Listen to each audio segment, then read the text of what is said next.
पिछले क्लास में हम लोगों ने ऑक्सीडेशन नंबर निकालना सीखा था। ऑक्सीडेशन नंबर कैसे कैलकुलेट करते हैं ये सारी चीज़ें हम सीख चुके हैं।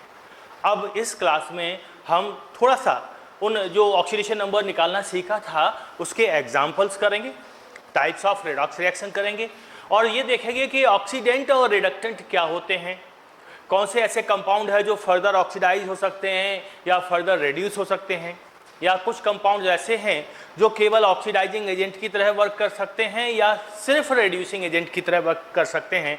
ऐसे कौन से कंपाउंड्स हैं, इन सारी चीज़ों को यहाँ डिस्कस करने वाले हैं। उसके बाद बैलेंसिंग ऑफ रेडॉक्स रिएक्शन करेंगे। तो शुरुआत हम कर रहे हैं कहाँ से? सबसे पहले कुछ एग्जाम्पल्स जो पिछली क्लास में करना रह गए थे या पिछली क्लास में टाइम की जो लिमिटेशन थी उसकी वजह से हम बहुत सारे एग्जाम्पल नहीं कर पाए थे, उन एग्जाम्पल्स को हम आज डिस्कस करने वाले हैं। शुरुआत करते हैं हम दो कंपाउंड से, OF2 और O2F2। इसमें हमने ये देखा था, पढ़ा था कि इसके अंदर ऑक्सीजन की जो ऑक्सीडेशन नंबर है वो +2 होती है और यहाँ जो ऑक्सीडेशन नंबर है वो +1 होती है। अब बात ये है कि क्या रीजन है, क्या कारण है कि यहाँ +2 हो जाती है और यहाँ +1 होती है, जबकि ऑक्सीजन की नॉर्मल ऑक्सीडेशन नंबर जो है वो नेगेटिव में रहती है, -1 होगी, -2 होगी, ज़्यादातर -2 होती है। परऑक्साइड में -1 हो जाती है और सुपर ऑक्साइड में -1/2 हो जाती है। तो ये जो रीजन है कि इसका पॉजिटिव ऑक्सीडेशन नंबर हो जाना या पॉजिटिव में ऑक्सीडेशन नंबर आना, वो रीजन है कि फ्लोरीन ऑक्सीजन से ज़्यादा इलेक्ट्रोनेगेटिव है। फ्लोरीन पीरियोडिक टेबल के अंदर सबसे ज़्यादा इलेक्ट्रोनेगेटिव एलिमेंट है। Fluorine is the most electronegative element of periodic table और उसके बाद आता है ऑक्सीजन का। तो oxygen second most electronegative element है। तो ऑक्सीजन से फ्लोरीन ज़्यादा इलेक्ट्रोनेगेटिव है। अगर मैं इसकी स्ट्रक्चर बनाऊं तो इसकी वैसा ही एंगुलर, जैसा वाटर का स्ट्रक्चर होता है वैसा ही लगभग एंगुलर स्ट्रक्चर आता है। यहाँ पर ऑक्सीजन की इलेक्ट्रोनेगेटिविटी से फ्लोरीन की इलेक्ट्रोनेगेटिविटी ज़्यादा है। ऑक्सीजन की इलेक्ट्रोनेगेटिविटी से फ्लोरीन की इलेक्ट्रोनेगेटिविटी कैसा है? ज़्यादा है। अब शेयरिंग पेयर ऑफ इलेक्ट्रॉन, ज़्यादा इलेक्ट्रोनेगेटिविटी, फ्लोरीन की ज़्यादा इलेक्ट्रोनेगेटिविटी होने की वजह से sharing pair of electron fluorine की तरफ शिफ्ट हो गया, जिससे फ्लोरीन पर कौन सा चार्ज आया? -1 चार्ज आया और इस पर +1 चार्ज आया। ठीक, इधर आते हैं, यहाँ पर भी फ्लोरीन ज़्यादा इलेक्ट्रोनेगेटिव है। रिजल्ट क्या आएगा? Sharing pair of electron fluorine की तरफ शिफ्ट हो जाएगा और फ्लोरीन पर -1 और ऑक्सीजन पर +1 चार्ज आ जाएगा। इस बॉन्ड की वजह से, इस बॉन्ड की वजह से +1 चार्ज, इस बॉन्ड की वजह से +1 चार्ज, टोटल चार्ज करेंगे तो कितना आ गया? +2 आ गया। तो ऑक्सीजन पर कुल मिला के +2 चार्ज आ रहा है। तो एक्चुअल में ऑक्सीडेशन नंबर का मतलब ही है कि या तो चार्ज आ जाए या अपीयरेंट चार्ज। ट्रू चार्ज और अपीयरेंट चार्ज जो होता है वही ऑक्सीडेशन नंबर है। यहाँ देखें, इसकी स्ट्रक्चर इस तरह से बनती है, इस तरह से स्ट्रक्चर आती है।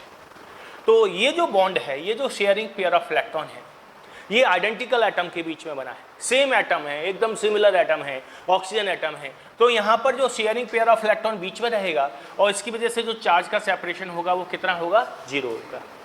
यहाँ पर देखें तो इलेक्ट्रॉन कहाँ शिफ्ट हो गया? फ्लोरीन की तरफ शिफ्ट हो गया, जिससे इस पर -1 और इस पर +1 चार्ज आ गया। यहाँ पर भी फ्लोरीन की तरफ इलेक्ट्रॉन शिफ्ट होने की वजह से इस पर -1 और इस पर +1 आ गया। तो ये दोनों ही ऑक्सीजन ऐसी हैं जिन पर कुल मिला के कितना है? +1 चार्ज। कितना चार्ज है? +1 चार्ज है। तो आपको क्लियर हो गया होगा कि किस तरह से OF2 के अंदर जो ऑक्सीजन है उसका +2 ऑक्सीडेशन नंबर है और O2F2 के अंदर जो ऑक्सीजन है उसका +1 ऑक्सीडेशन नंबर है। इसके बाद हम कुछ एग्जाम्पल और देख रहे हैं, कुछ एग्जाम्पल और डिस्कस करते हैं। जैसे पहला है H2SO5, इसमें सल्फर का ऑक्सीडेशन नंबर निकालना है। सेकंड है S4O6 2 नेगेटिव, S4O6 2 नेगेटिव। ऐसा डायरेक्ट नहीं निकलेगा, इसकी स्ट्रक्चर बनानी पड़ेगी। तो मैं स्ट्रक्चर मैं बना देता हूँ। अभी स्ट्रक्चर जो है वो मैं बनाता हूँ। HOSO OH, double bond O। तो आप ये देखेंगे ये पेरोक्साइड लिंकेज इसके अंदर प्रेजेंट है। ये दो ऑक्सीजन ऐसे हैं जिनका ऑक्सीडेशन नंबर -1 होगा। दो ऑक्सीजन ऐसे हैं जिनका ऑक्सीडेशन नंबर कैसा होगा, -1 होगा। तो हम फॉर्मूले में भी वैल्यू पुट करके बना सकते हैं या फिर हम इंडिविजुअल भी बना सकते हैं। ठीक है, यहां देखेंगे S4O6 2 नेगेटिव, S4O6 2 नेगेटिव। तो ये इसकी स्ट्रक्चर होगी,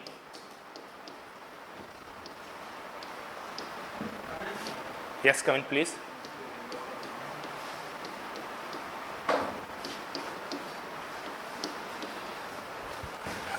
आज लेट कैसे हो गया? लेट नीचे बैठे रह गए थे। अरे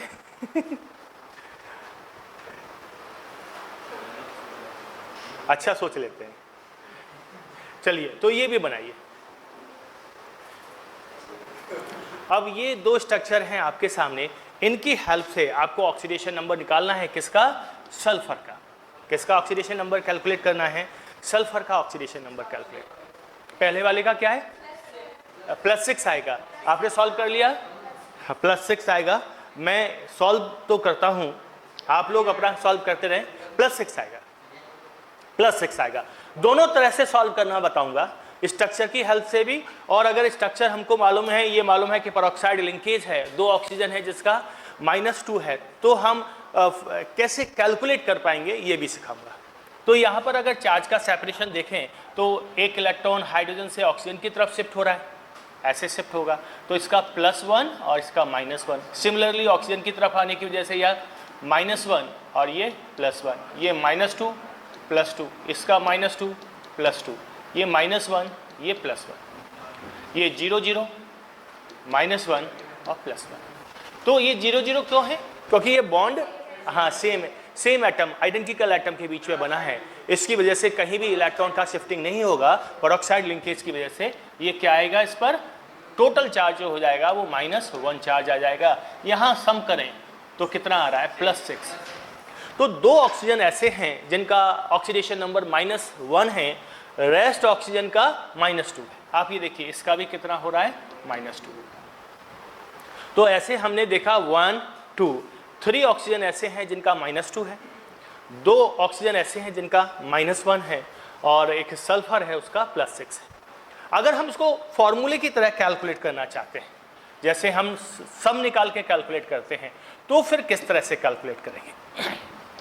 हमको कैलकुलेट करना है कि H2SO5 में सल्फर का ऑक्सीडेशन नंबर कितना है, सल्फर का ऑक्सीडेशन नंबर कितना है। हमको ये मालूम है कि इसमें एक पेरोक्साइड लिंकेज है, और अगर एक पेरोक्साइड लिंकेज है तो उसमें दो ऑक्सीजन ऐसे होंगे जिनका ऑक्सीडेशन नंबर -1 होगा। तो हम सॉल्व करना चालू करें। हाइड्रोजन का +1 होता है, दो हाइड्रोजन का कितना हो गया? +2 हो गया। सल्फर का हम X मान लेते हैं, तो प्लस हो गया X। ऑक्सीजन में अब हम काउंट करना चालू करें तो प्लस, दो ऑक्सीजन ऐसा है जिसका -1 है, तो -1 × 2। दो ऑक्सीजन ऐसे हैं जिनका -1 है, प्लस रेस्ट ऑक्सीजन बचे रह गए ऑक्सीजन 3, 5 में से 2 का -1 है, बचे रह गए का -2 है, तो 3 बचे रह गए हैं, तो -2 है 3 ऑक्सीजन एटम का, और इक्वल क्या आ जाएगा? 0 आ जाएगा। इक्वल क्या आ जाएगा? 0। अब सॉल्व कर लेते हैं। +2 + X -2 -6 इक्वल 0। तो 2 + X इक्वल +8, -8 हो गया। ऐसा कर लेते हैं, कोई बात नहीं है, ऐसा कर लेते हैं। हाँ, ये तो बहुत अच्छी बात है कि ऐसा हम कर पाते हैं। तो x इक्वल +6, तो x की वैल्यू कितनी आ गई? +6 आ गई। हंसने वाली बात नहीं है, समस्या यहीं पर तो है। एडिशन सब्सट्रैक्शन इतनी आसान चीज़ थोड़ी होती है। तो क्लियर हो गया है? ठीक। तो अब हम चलते हैं किसकी तरफ? अगले वाली स्ट्रक्चर की तरफ। तो स्ट्रक्चर आपका सामने बना हुआ है, आपको इसमें ऑक्सीडेशन नंबर कैलकुलेट करने हैं, फाइंड करने हैं। तो इसमें देखो, इसमें कई तरह से क्वेश्चन बनता है। पहले आप ऑक्सीडेशन नंबर निकालो, फिर मैं बताऊंगा कि कितने तरह के क्वेश्चंस इसमें बन सकते हैं।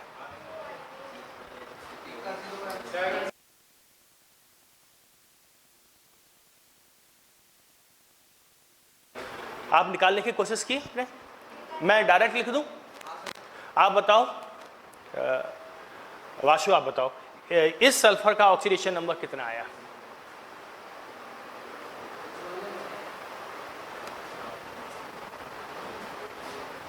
आपका नाम बेटा प्रफुल्ल है ना? क्या है? नश्यत। नश्यत आप बताओ इसका ऑक्सीडेशन नंबर कितना आया? अभी आंसर मैं अभी दूंगा। हाँ, कितना है आप बताओ बेटा। वो ये पढ़ रहा है कुछ, इधर देखो।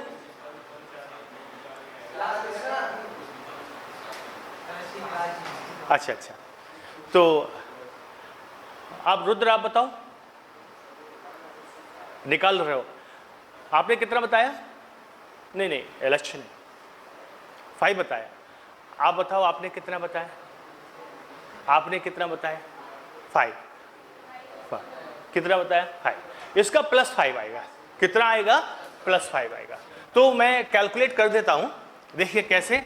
ऑक्सीजन और सल्फर के बीच में जो बॉन्ड है उसका इलेक्ट्रॉन सल्फर की तरफ, ऑक्सीजन की तरफ सॉरी शिफ्ट हो जाएगा। -1 तो है ही ऑक्सीजन पर, एक और -1 आ गया, तो कुल मिला के -2 हो जाएगा। ये सल्फर में, ये ऑक्सीजन -2 और सल्फर +2, क्योंकि डबल बॉन्ड है। यहाँ पर क्या है? -2 +2।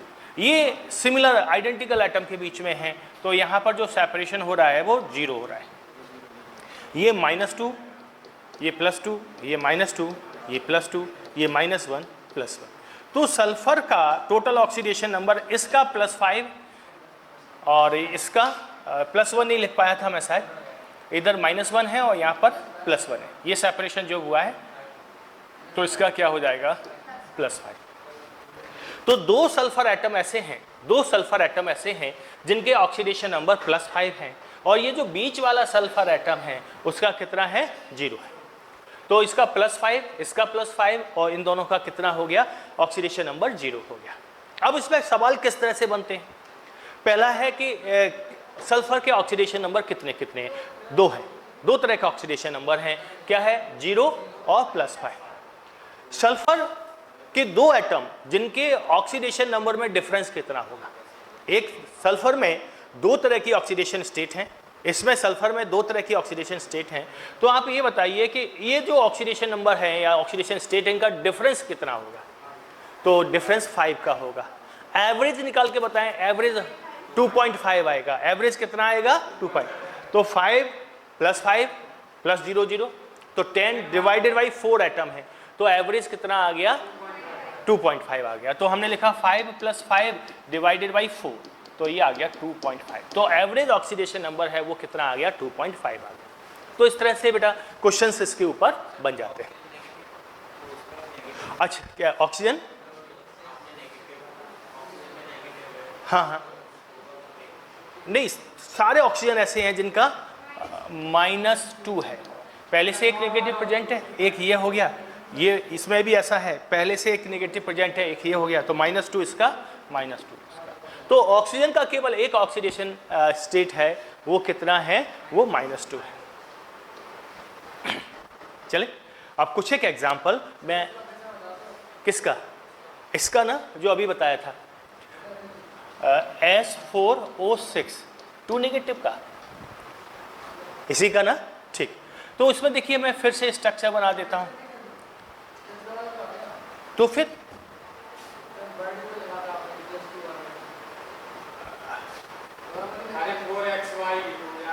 अच्छा, वो उस तरह से, इस तरह से, हाँ, इस तरह से भी हम कर सकते हैं, लेकिन इसमें एवरेज आएगा 2.5, ये बात ध्यान रखना है। उसमें एवरेज आएगा 2.5।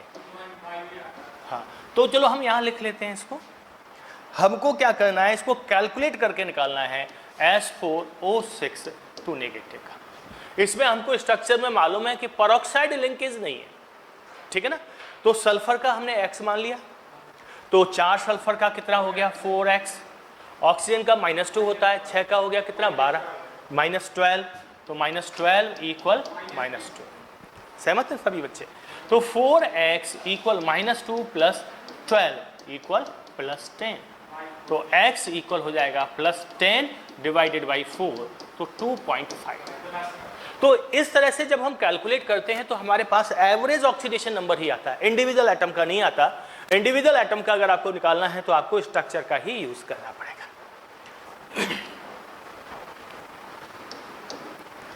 ठीक ऐसे ही हमने पहले S4O6 का तो हमने निकाल ही लिया था। कुछ एक एग्जाम्पल शायद मैंने ये पिछली क्लास में करा दिया है, फिर से कर लेते हैं। वो है S2O8 2 नेगेटिव। इसमें सल्फर का ऑक्सीडेशन नंबर निकालना है। किसका ऑक्सीडेशन नंबर फाइंड करना है? सल्फर का ऑक्सीडेशन नंबर फाइंड करना है। तो हम एवरेज भी निकाल सकते हैं। क्या करें आप? हम एवरेज भी निकाल सकते हैं और इंडिविजुअल एटम का भी निकाल सकते हैं। तो सबसे पहले हमको इसकी स्ट्रक्चर मालूम होनी चाहिए। पिछले क्लास में शायद मैंने ये बताया हुआ है। इसकी स्ट्रक्चर है oxygen, sulphur, oxygen, oxygen, sulphur, oxygen. Negative sign के साथ है, आयन है, double bond O, double bond O। हाँ, इसमें कितना आना चाहिए देखते हैं, निकालते हैं।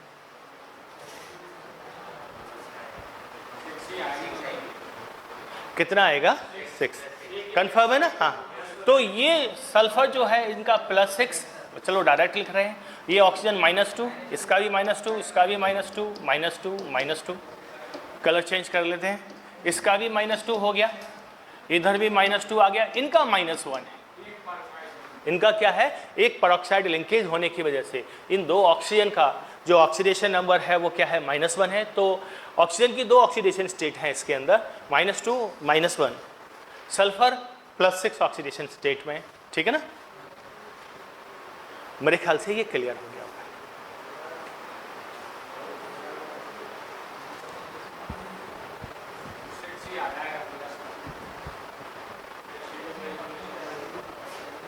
चलें आगे। ठीक है।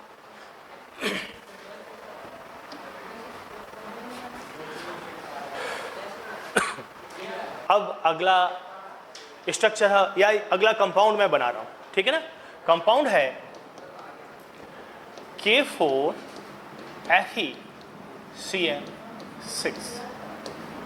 K4FeCN6 के अंदर K4FeCN6 के अंदर Fe का ऑक्सीडेशन नंबर आपको बताना है। Fe का ऑक्सीडेशन नंबर आपको बताना है। कुछ एक एग्जांपल और ले रहा हूं, जैसे AgNH3 whole twice plus charge. अगला है HgI4 2 नेगेटिव।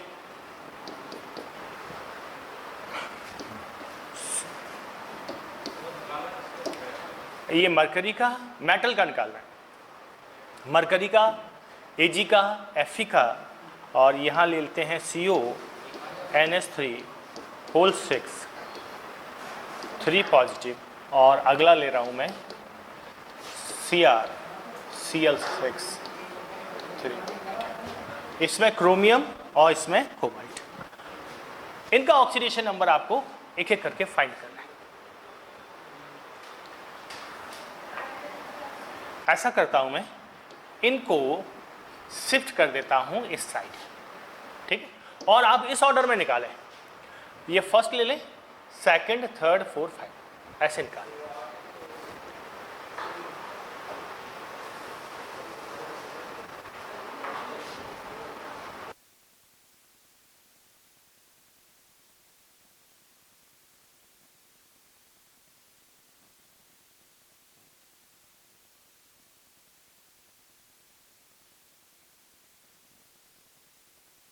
ये हाँ, ये Cn का -1 होता है। Cn नेगेटिव होता है। जो आयन इसके अंदर यूज हुए हैं मैं बता दूं, Cn नेगेटिव है, Cl नेगेटिव है, I नेगेटिव है, और NH3 तो न्यूट्रल मॉलिक्यूल है। इसमें हम कंबाइंड ऑक्सीडेशन नंबर का यूज करते हैं। किसका यूज कर रहे होते हैं? कंबाइंड। किसका? इसका +2 आएगा, 2 आएगा, +2 आएगा। अब कैसे निकालते हैं मैं बता रहा हूं आपको। ये तो इसका क्या करें, इसको यहां लिख देता हूं, अलग कलर लिख के। ठीक है ना? आपके सामने सबसे पहले हम Fe का निकाल रहे हैं, सबसे पहले Fe का निकाल रहे हैं। पोटेशियम का ऑक्सीडेशन नंबर, अनुज बताओ बेटा कितना होता है पोटेशियम का ऑक्सीडेशन नंबर? पोटेशियम का ऑक्सीडेशन नंबर कितना आएगा? +1 आएगा। कितना आएगा? +1। 4 पोटेशियम है तो कितना हो गया? +4 हो गया। Fe का हम x मान लेते हैं तो +x -6, साइनाइड CN नेगेटिव होता है तो इक्वल कितना हो गया? 0 हो गया। x equal +6 - 4 equal +2। सहमत है आप इस बात से? ठीक। अब अगला वाला हमको ये लेना है। ये बताओ इसमें कोई समस्या तो नहीं है? ठीक है। CrCl6 ये कितना है? 3 नेगेटिव दिया है, इसका +3 आएगा। हमको देख कर ही क्लियर हो रहा है। क्रोमियम का हमने x लिया, क्लोरीन -1 है तो -6 हो जाएगा, 6 क्लोरीन का इक्वल -3, तो x इक्वल -3 + 6 इक्वल +3। तो इसका ऑक्सीडेशन नंबर कितना आ रहा है? +3 आ रहा है और इसका कितना आ रहा है? +2 आ रहा है। अभी आप बोले ना निकालें, या निकालने की जरूरत नहीं है सॉल्व करने की। अगर आप डायरेक्ट आंसर निकाल पा रहे हैं तो आप सिर्फ आंसर लिखेंगे अपनी कॉपी के ऊपर, एग्जाम्पल लिखें और जो मेटल है जिसका हमको ऑक्सीडेशन नंबर निकालना है उसका ऑक्सीडेशन नंबर उसके ऊपर लिखेंगे।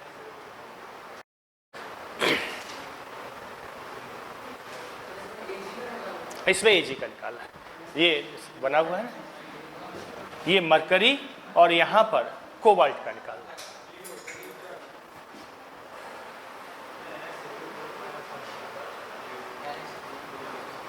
NH3 पर न्यूट्रल है, कोई चार्ज नहीं है। क्या है? किस +1 इसका आएगा? सिल्वर का +1 आया सही बच्चों का?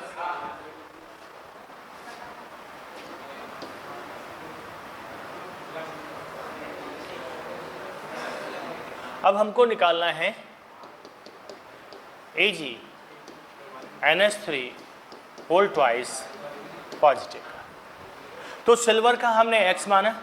अमोनिया का कंबाइंड ऑक्सीडेशन नंबर NH3, देखो न्यूट्रल मॉलिक्यूल है तो कंबाइंड ऑक्सीडेशन नंबर का सम हम जोड़ तो रहे, तो इंडिविजुअल सम के बजाय इंडिविजुअल सम भी तो हम जोड़ सकते हैं। जैसे NH3 में सारे एटम का सम 0 आएगा तो उसका सम कितना हो गया? 0 हो गया। 2 हैं, दोनों का सम कितना हो गया? 0 हो गया, इक्वल +1, तो x इक्वल +1 आ गया। ठीक है ना? अगली स्ट्रक्चर है HgI4 2 नेगेटिव +2 आ रहा है। मरकरी का x लिया, आयोडीन का कितना हो गया? -1 होता है तो 4 आयोडीन का -4 और इक्वल -2, तो x equal -2 + 4, x equal +2, x equal कितना हो गया? +2 हो गया। अगला है CO NH3 whole 6 3 positive, cobalt का निकालना है। x लिया, अमोनिया का 0 होता है तो +0 × 6 करना चाहो तो कर लो, लेकिन हमें मालूम है 0 में जितना भी मल्टीप्लाई करेंगे 0 ही आएगा, इक्वल +3, तो x इक्वल +3। तो ये कॉम्प्लेक्स कंपाउंड का किसका बेटा? हाँ, आयोडीन का I नेगेटिव आयन है, ये मैंने लिखा हुआ भी है, देखो आयोडीन I नेगेटिव आयन है। तो मेरे ख्याल से किसी भी बच्चे को इसमें दिक्कत नहीं है। ठीक,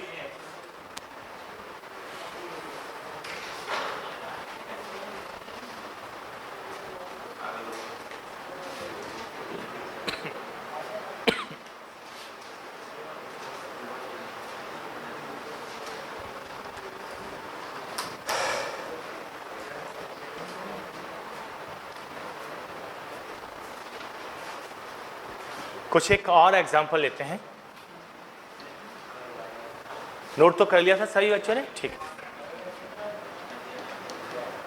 जैसे हमने लिया Fe3 FeCN6,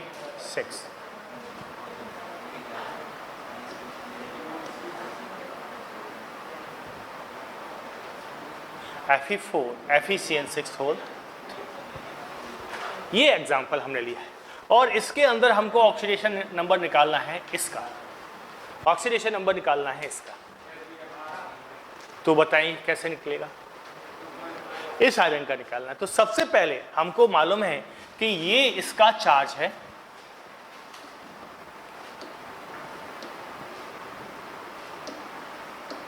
हमें मालूम है कि ये 4 इसका चार्ज है और 3 इसका चार्ज। इसको 2 आयनों में तोड़ लो, 2 आयनों में ब्रेक कर लो, तो क्या हो जाएगा? ये हो जाएगा Fe3 पॉजिटिव, ठीक है, और ये हो जाएगा FeCN6 4 नेगेटिव, 4 नेगेटिव। अब हमको फाइंड करना है इसका ऑक्सीडेशन नंबर, ठीक है ना।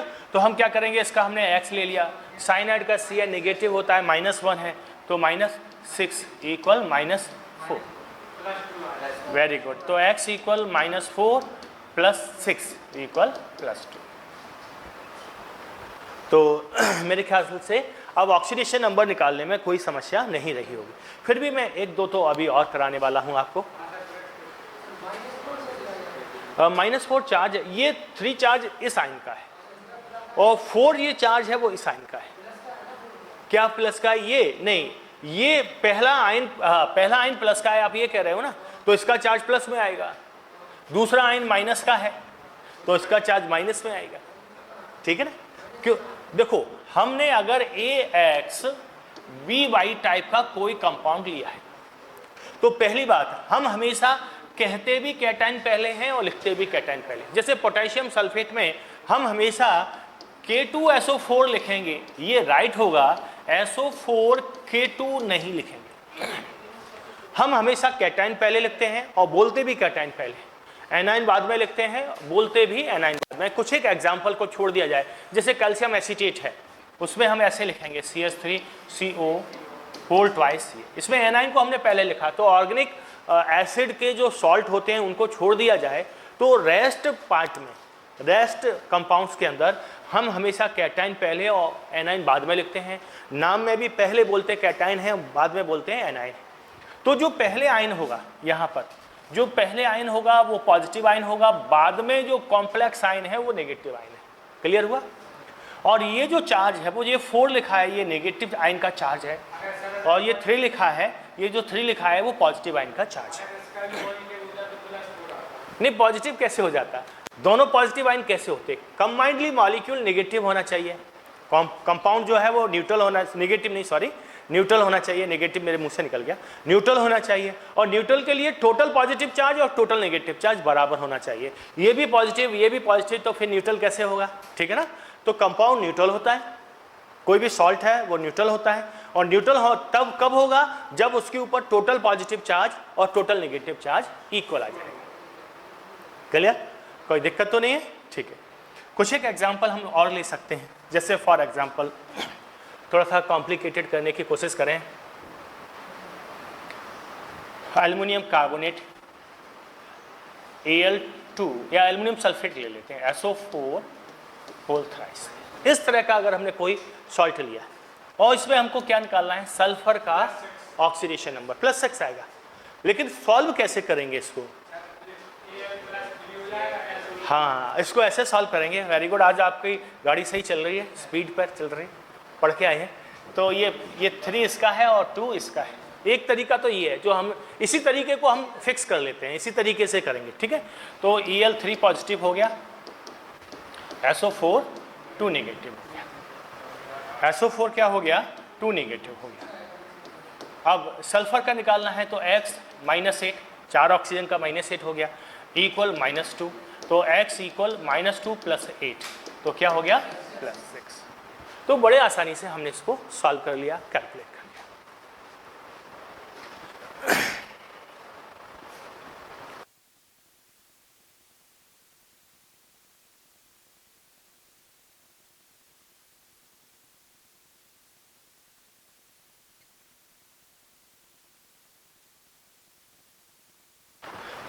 हटाने वाला हूं। अब आगे चलते हैं। अगला जो पॉइंट है वो ऑलरेडी हम डिस्कस कर चुके हैं, वो ये है कि ऑक्सीडेशन नंबर और वैलेंसी में क्या डिफरेंस होता है, ऑक्सीडेशन नंबर और वैलेंसी में क्या डिफरेंस होता है। तो वैलेंसी का मतलब है binding capacity, linking capacity, linkage capacity, माने कोई एक एटम जितने बॉन्ड के जरिए अदर एटम से जुड़ता है, दैट इज वैलेंसी, उसे हम क्या कहेंगे, वैलेंसी कहेंगे। जैसे वाटर का एग्जांपल लिया था हमने पहले भी, यहाँ ऑक्सीजन एटम 2 हाइड्रोजन से जुड़ रहा है सिंगल बॉन्ड से, तो उसकी वैलेंसी कितनी हो जाएगी, 2 हो जाएगी।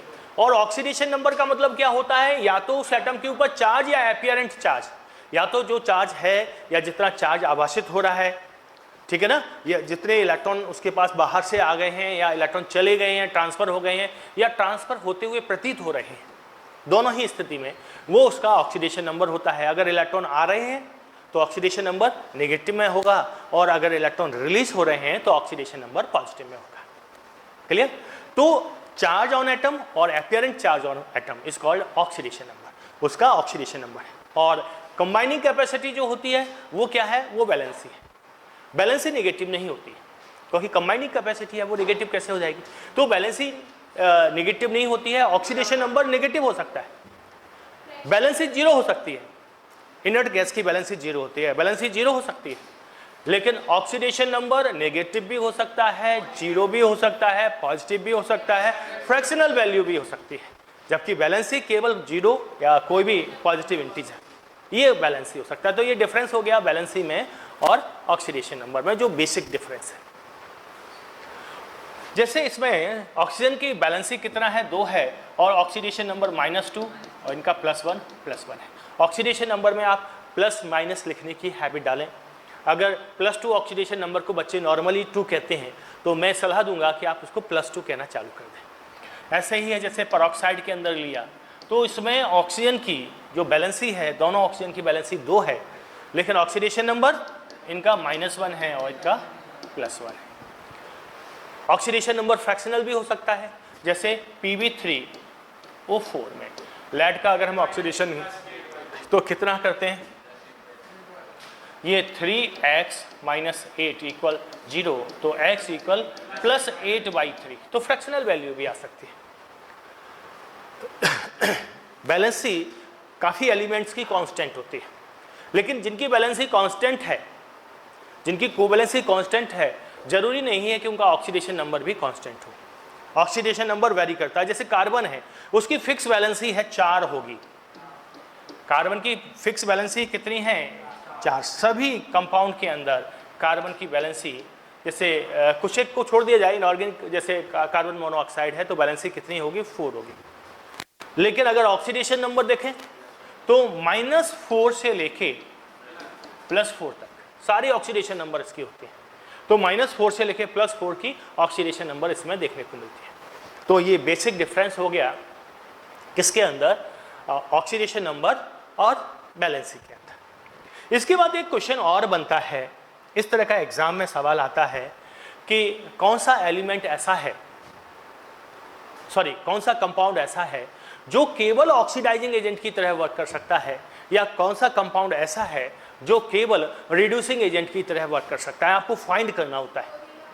नहीं, बिल्कुल नहीं, ये कतई याद करने का सवाल नहीं है। ना ना ना, इसका मतलब कंफ्यूजन है इस क्वेश्चन के अंदर। सवाल क्या है कि हमको कोई कंपाउंड दे दिए, 4 ऑप्शन 4 दिए हुए हैं, और कहा है कि which of the following compound can act only as oxidizing agent और रिड्यूसिंग एजेंट, उनमें से देखना है। तो जैसे इसका एक छोटा सा एग्जांपल मैं नाइट्रोजन की हेल्प से लूंगा और एक एग्जांपल सल्फर की हेल्प से लूंगा। नाइट्रोजन का जो ऑक्सीडेशन नंबर है आपको मालूम है -3 से लेके +5 तक होता है।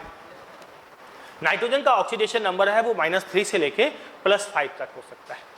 ऑक्सीडेशन नंबर कैसे डिसाइड करते हैं, सेकंड पीरियड के एलिमेंट में बिल्कुल सिंपल सी फिक्स है कि वो जिस ग्रुप का मेंबर है, जैसे नाइट्रोजन ओल्ड पैटर्न में 5th A का मेंबर है, ओल्ड पैटर्न में 5th A का मेंबर है, तो उसकी बैलेंसी कितनी होगी, 8 - 5 3, तो इसकी बैलेंसी -3 से कम नहीं होगी, और A का मेंबर है तो +5 से ज्यादा नहीं होगी, -3 से कम नहीं होगी, +5 से ज़्यादा नहीं होगी। कार्बन है तो उसको -4 से कम नहीं होगी और +4 से ज़्यादा नहीं होगी।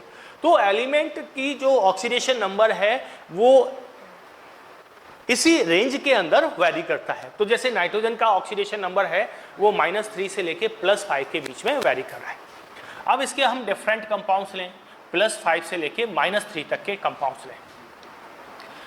+5 में, जैसे +5 वाले में अगर हम देखें तो HNO3 हो सकता है या N2O5 हो सकता है। तो आपको ये क्लियर है कि नाइट्रोजन +5 से ज़्यादा ऑक्सीडेशन स्टेट में नहीं जाएगा, ठीक है।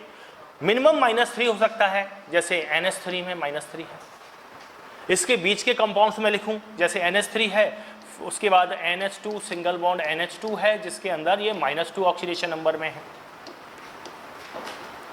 -2 ऑक्सीडेशन नंबर में है। NH2OH है, इसमें ये -1 में है।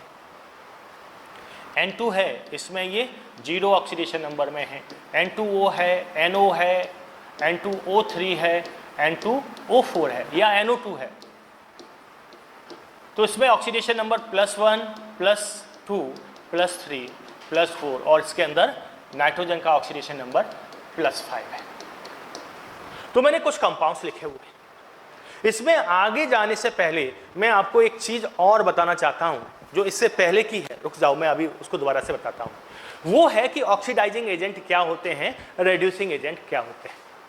हम ये क्वेश्चन ये डिस्कस कर रहे हैं ना कि कौन सा केवल ऑक्सीडाइजिंग एजेंट की तरह वर्क कर सकता है, कौन सा केवल रिड्यूसिंग एजेंट की तरह वर्क कर सकता है। तो बच्चों को कुछ क्लास में कुछ बच्चों को ऑक्सीडाइजिंग एजेंट और रिड्यूसिंग एजेंट का मतलब नहीं मालूम होना चाहिए, नहीं मालूम होगा होना चाहिए क्या गया। तो हमको पहले ये मालूम हो कि ऑक्सीडेंट क्या होते हैं या ऑक्सीडाइजिंग एजेंट क्या होते हैं और रिड्यूसिंग एजेंट क्या होते हैं। जिसका ऑक्सीडेशन हो रहा है वो रिड्यूसिंग एजेंट होता है, जिसका ऑक्सीडेशन हो रहा है वो रिड्यूसिंग एजेंट होता है और जिसका रिडक्शन हो रहा है वो ऑक्सीडाइजिंग एजेंट होता है। मैं फिर से रिपीट कर रहा हूं, जिसका ऑक्सीडेशन हो रहा है वो रिड्यूसिंग एजेंट है और जिसका रिडक्शन हो रहा है वो ऑक्सीडाइजिंग एजेंट है। दो स्पीसीज हैं A और B, दो स्पीसीज हैं A और B। इसने एक इलेक्ट्रॉन निकाला और वो इलेक्ट्रॉन कहां चला गया, B के पास चला गया। तो मैं ऐसा करता हूं, ये इलेक्ट्रॉन का ट्रांसफर बता रहा हूं। क्या बता रहा हूं? इलेक्ट्रॉन का ट्रांसफर। क्या हुआ कि इलेक्ट्रॉन एक निकला और यहां तक चला गया, तो A पॉजिटिव हो गया, B नेगेटिव हो गया। यहां बताओ A का क्या हुआ, ऑक्सीडेशन हुआ। ऑक्सीडेशन हुआ, A का क्या हुआ, oxidation. Losing of electron is called oxidation और gaining of electron is called reduction. अच्छा, इसका ऑक्सीडेशन तभी हो पाया जब B ने इलेक्ट्रॉन को गेन किया, अदरवाइज इसका ऑक्सीडेशन नहीं होता। मैंने कहा कि ऑक्सीडेशन और रिडक्शन रिएक्शन साइमल्टेनियसली होने वाली रिएक्शन है। जब अगर कोई स्पीसीज इलेक्ट्रॉन रिलीज करती है तो डेफिनेटली कोई स्पीसीज ऐसी होनी चाहिए जो इलेक्ट्रॉन को गेन करने वाली हो। तो लूजिंग ऑफ इलेक्ट्रॉन और गेनिंग ऑफ इलेक्ट्रॉन ये साइमल्टेनियसली होने वाली रिएक्शन है, इसलिए ऑक्सीडेशन और रिडक्शन साथ साथ होता है। इसलिए ऑक्सीडेशन रिडक्शन रिएक्शन को हम क्या बोलते हैं, रेडॉक्स रिएक्शन बोलते हैं। तो इसका ऑक्सीडेशन क्यों हो पाया, क्योंकि B ने इलेक्ट्रॉन लिया। अगर B इलेक्ट्रॉन लेने से इनकार कर देता तो इसका ऑक्सीडेशन पॉसिबल नहीं था। तो इलेक्ट्रॉन दिया तो ऑक्सीडेशन हो गया, इलेक्ट्रॉन लिया तो रिडक्शन हो गया। इसका ऑक्सीडेशन B की वजह से हुआ, तो ये B ऑक्सीडाइजिंग एजेंट हो जाएगा। A के ऑक्सीडेशन का रीजन B है, B ने उसका ऑक्सीडेशन किया है A का, तो इसलिए ये क्या हो जाएगा, ऑक्सीडाइजिंग एजेंट हो जाएगा।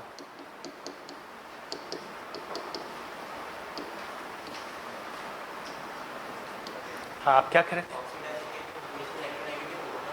हाँ, अगर एलिमेंट है तो इलेक्ट्रोनेगेटिव होगा, क्योंकि वो इलेक्ट्रॉन गेन करने वाला होगा ना, तो ये हो जाएगा ऑक्सीडाइजिंग एजेंट।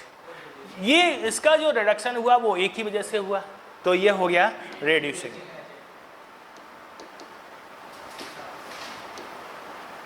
ध्यान देना, सिंपल सी बात है, जिसका ऑक्सीडेशन होता है वो रिड्यूसिंग एजेंट है, जिसका रिडक्शन हो गया वो ऑक्सीडाइजिंग एजेंट है।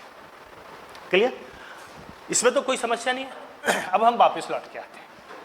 वापस लौट के आए तो यहाँ पर देखिए कि नाइट्रोजन के इतने कंपाउंड्स मैंने लिखे हुए हैं जिनके ऑक्सीडेशन नंबर -3 से +5 तक वेरी कर रहे हैं। NH3 का -3 sorry, hydrogen NH2 single bond NH2 hydrogen है, इसका ऑक्सीडेशन नंबर, नाइट्रोजन का ऑक्सीडेशन नंबर -2, हाइड्रोक्सिल अमीन में ऑक्सीडेशन नंबर -1, नाइट्रोजन एलिमेंट में 0, ऐसे ही N2O के अंदर +1, NO के अंदर +2, N2O3 के अंदर +3, NO2 के अंदर +4 और N2O5 या HNO3 के अंदर ये +5 है। तो नाइट्रोजन -3 से +5 के बीच में वैरी कर रहा है। ये आपके पास लिखे हुए होने चाहिए, ये इंफॉर्मेशन होना चाहिए। हाँ लिख लो जल्दी से। इन पर दो तरह के क्वेश्चन बनते हैं, किस कंपाउंड में या किस कंपाउंड का फर्दर रिडक्शन या ऑक्सीडेशन पॉसिबल नहीं है, या कौन सा कंपाउंड ऐसा है जो केवल ऑक्सीडाइजिंग एजेंट की तरह बिहेव कर सकता है, या उसको हम ऐसा भी कह सकते हैं कि कभी भी रिड्यूसिंग एजेंट की तरह बिहेव नहीं कर सकता। जो सिर्फ ऑक्सीडाइजिंग एजेंट की तरह बिहेव करता है इसका मतलब है वो कभी भी रिड्यूसिंग एजेंट की तरह बिहेव नहीं कर सकता। ऐसे ही वो सिर्फ रिड्यूसिंग एजेंट की तरह बिहेव करता है, इसका मतलब है वो कभी भी ऑक्सीडाइजिंग एजेंट की तरह बिहेव नहीं कर सकता।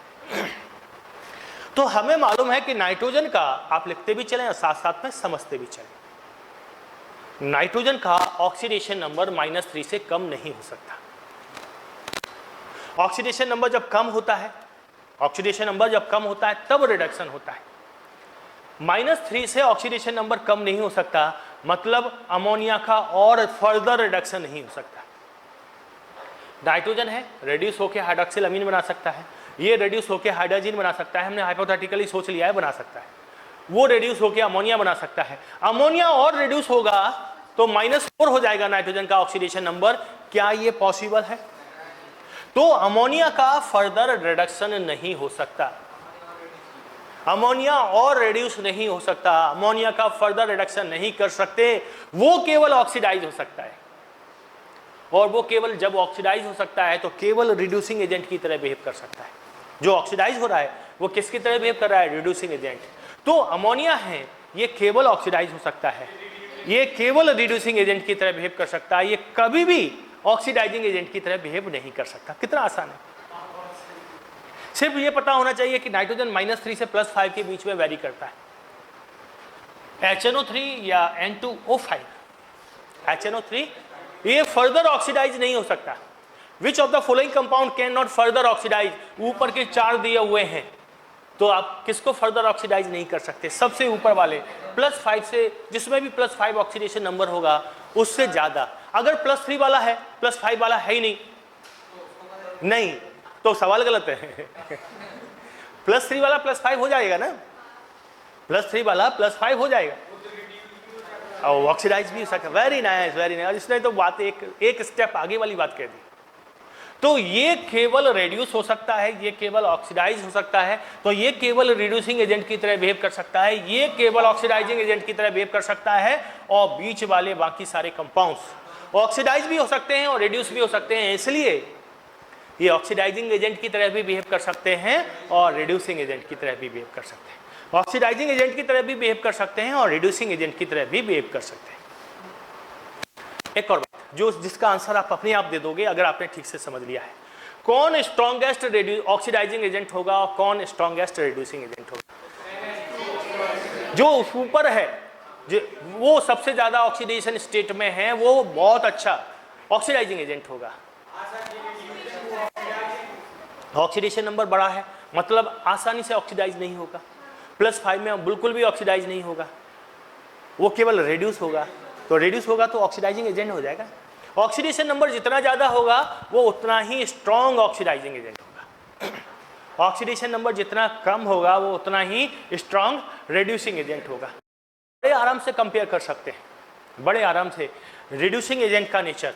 तो टॉप टू बॉटम आने पर रिड्यूसिंग एजेंट बढ़ता जाएगा, रिड्यूसिंग नेचर बढ़ती जाएगी, और बॉटम टू टॉप जाने पर। तो ऐसे कुछ पॉइंट्स आप नोट कर लें तो याददाश्त में बने रहेंगे। मतलब अमोनिया फर्दर रिड्यूस नहीं हो सकता,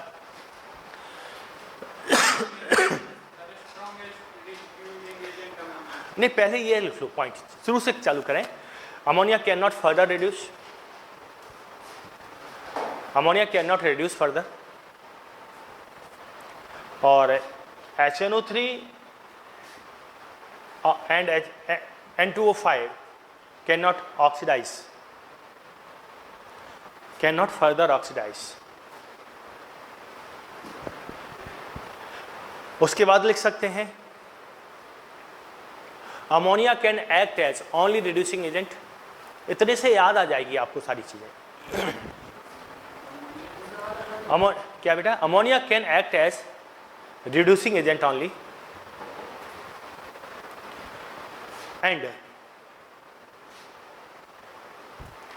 HNO3 can act as oxidizing agent only.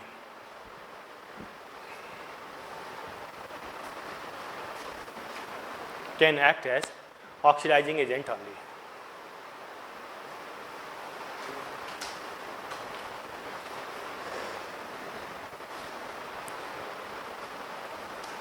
Can act as oxidizing agent only. ठीक है, अमोनिया स्ट्रॉन्गेस्ट रिड्यूसिंग एजेंट होगा और वो स्ट्रॉन्गेस्ट ऑक्सीडाइजिंग एजेंट होगा अमोंग दीज सब्सटेंस, इन सब्सटेंस में से। ठीक है ना? इनमें से कंपेयर कर, हाँ इनमें से कंपेयर कर।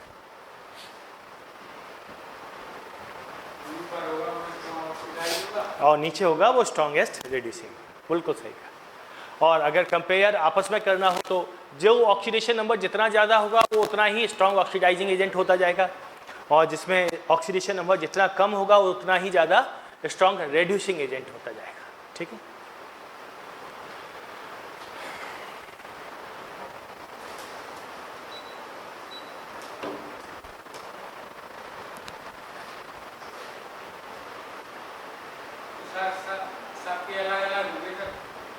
सारे एलिमेंट्स के ना। हाँ, एक एग्जांपल वो इनऑर्गेनिक में पढ़ते हैं ना सारी चीज़ें, जैसे पी ब्लॉक एलिमेंट पढ़ेंगे, डी ब्लॉक एलिमेंट पढ़ेंगे, एस ब्लॉक एलिमेंट पढ़ेंगे, तो उनमें जैसे एलिमेंट के कंपाउंड्स भी डिस्कस करेंगे। एक सल्फर का एग्जांपल और मैं लूँगा, सल्फर का एग्जांपल मैं और लूँगा। सल्फर के कुछ कंपाउंड्स लिख रहे हैं, जैसे सल्फर एलिमेंट है, ये सल्फर एलिमेंट है वो -2 से +6 तक जाता है, तो +6 में ये बना लेता है H2SO4 या फिर SO3। ठीक है, -2 में ये बनाएगा H2S, ये -2 वाला हो गया, ये +6 वाला हो गया। सल्फर है, ये 0 ऑक्सीडेशन नंबर में आ गया, SO2, ये +2 और वो +6 होते हैं कंपाउंड्स, लेकिन हम तो सिर्फ इतने लिख रहे हैं। मैंने कहा था ना कुछ लिखेंगे। अब ये बताओ, ये फर्दर रिड्यूस हो सकता है क्या? ये फर्दर ऑक्सीडाइज हो सकता है क्या? नहीं। स्ट्रॉन्गेस्ट ऑक्सीडाइजिंग एजेंट H2SO या SO3 है ना, और strongest reducing agent H2S। SO2 oxidise हो सकता है, रिड्यूस हो सकता है, बोथ ऑक्सीडाइज एंड रिड्यूस। क्या हो सकता है? दोनों हो सकते हैं। ये ऑक्सीडाइजिंग एजेंट की तरह बिहेव करेगा या रिड्यूसिंग एजेंट की तरह? दोनों की तरह बिहेव कर सकता है। तो यहाँ पर हम लिख सकते हैं कि फर्दर ऑक्सीडाइज नहीं होगा, can act as oxidizing agent only. यहाँ लिख सकते हैं फर्दर रिड्यूस नहीं होगा, can act as reducing agent only. और ये जो बीच के हैं, ये ऑक्सीडाइज और रिड्यूस दोनों हो सकते हैं। मतलब ऑक्सीडाइजिंग एजेंट ऑक्सीडाइज हो सकता है तो रिड्यूसिंग एजेंट, और रिड्यूस हो सकता है तो ऑक्सीडाइजिंग एजेंट की तरह बिहेव कर सकते हैं। ऊपर लिखेंगे can not further oxidize, can act as reducing agent only,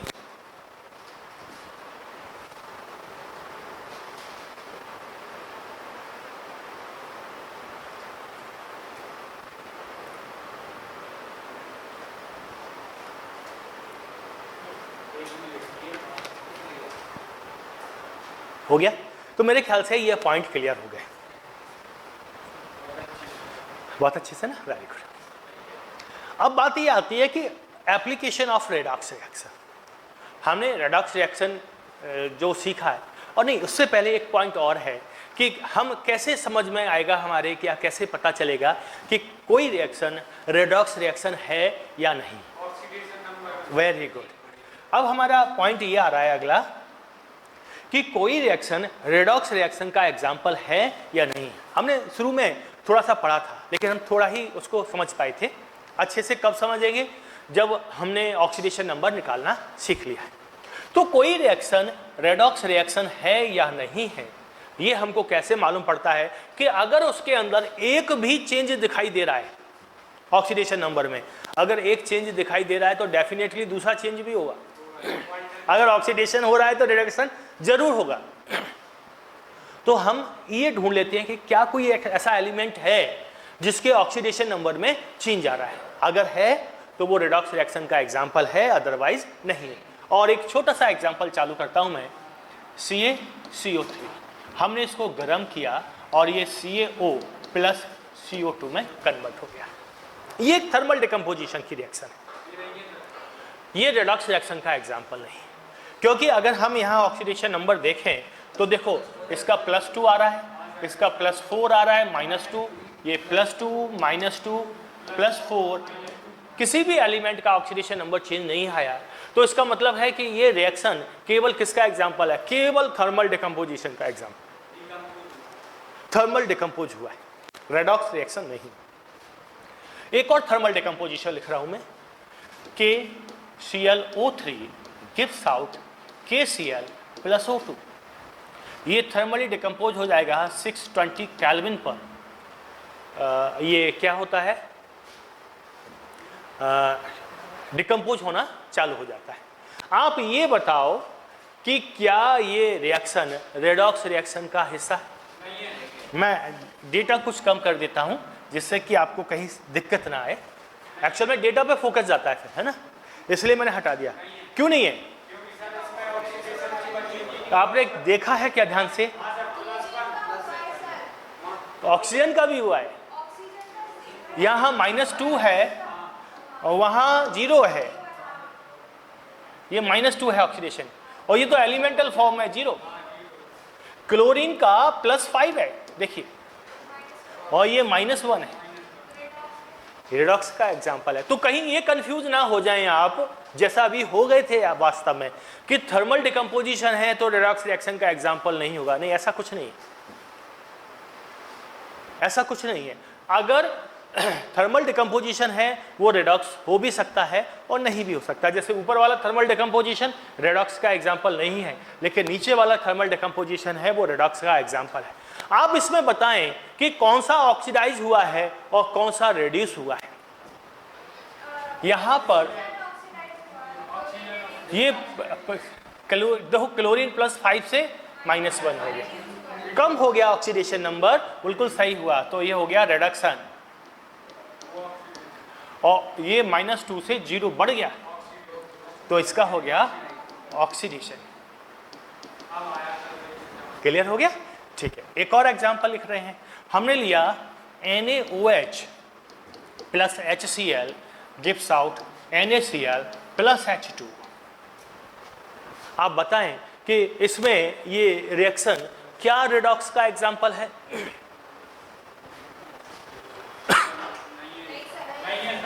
नहीं है, कंफर्म। देखिए, इसमें +1 है, ये -2 है, +1 है, +1 है, -1 है, +1 -1 +1 -2। सबके ऑक्सीडेशन नंबर मैंने लिख दिए। देखिए, किसी के भी ऑक्सीडेशन नंबर में कोई चेंज नहीं आया है। ये सिंपल न्यूट्रलाइजेशन रिएक्शन है, स्ट्रॉन्ग एसिड और स्ट्रॉन्ग बेस का न्यूट्रलाइजेशन रिएक्शन है। ये रेडॉक्स का एग्जाम्पल नहीं। रेडॉक्स का एग्जाम्पल कब होगा? जब ऑक्सीडेशन नंबर में चेंज आएगा। हम एक और एग्जाम्पल ले रहे हैं, और मैं चलो यहीं पे लिख देता हूँ। FeCl3 + SnCl2 gives out FeCl2 + SnCl। Reaction balance नहीं की है मैंने। आप बताएं क्या ये रिएक्शन रेडॉक्स का एग्जाम्पल है? कैसे मालूम पड़ा? Fe +3 है, ये +2 है। एक भी चेंज दिख गया तो रिडॉक्स है, लेकिन हम तो पूरा देखना है क्योंकि हमको सारे एग्जाम्पल समझने। और ये +2 है और ये +4। क्लोरीन के ऑक्सीडेशन नंबर में कोई चेंज नहीं आया। तो एक भी ऐसा मिल गया जिसमें ऑक्सीडेशन नंबर में चेंज नहीं है तो ये ना मान लेना कि रेडॉक्स नहीं है, क्योंकि ये तो क्लोरीन तो सभी -1 ही है। एक्चुअल में क्लोरीन ने पार्टिसिपेट नहीं किया। एक्चुअल रेडॉक्स रिएक्शन अगर मैं यहाँ निकालूं तो क्या निकलेगा, Fe3 positive plus Sn2 positive gives out Fe2 positive plus Sn4 positive. ये एक्चुअल रेडॉक्स रिएक्शन ये है।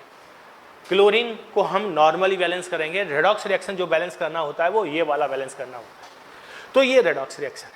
अब आप इसमें बताएं कि कौन ऑक्सीडाइजिंग एजेंट है और कौन रेड्यूसिंग। मैं थोड़ा सा इसको डिलीट कर दूं बीच वाली रिएक्शन को, ये लेस इंपॉर्टेंट है अभी हमारे लिए, और इसको मैं ऊपर खिसका दूं। हाँ अभी एक मिनट में ये मैं थोड़ा सा डिलीट कर दूं और इनको सारे को मैं ऊपर खिसका दूं।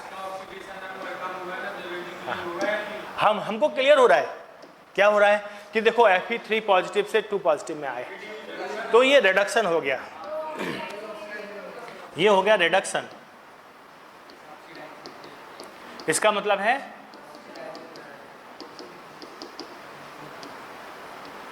ऑक्सीडाइजिंग एजेंट, इसका रिडक्शन हुआ इसलिए ये ऑक्सीडाइजिंग एजेंट है, और इसका ऑक्सीडेशन हो गया, ये ऑक्सीडेशन हो गया इसका, तो इसका मतलब है ये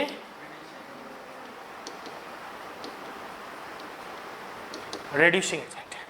इसका मतलब है कि ये रेड्यूसिंग एजेंट है। ये रिडक्शन हुआ है वो ऑक्सीडाइजिंग एजेंट है, जिसका ऑक्सीडेशन हुआ है वो रेड्यूसिंग। तो कौन इसमें ऑक्सीडाइजिंग एजेंट है, कौन इसमें रेड्यूसिंग एजेंट है, बड़े आराम से पता कर लोगे, ठीक है।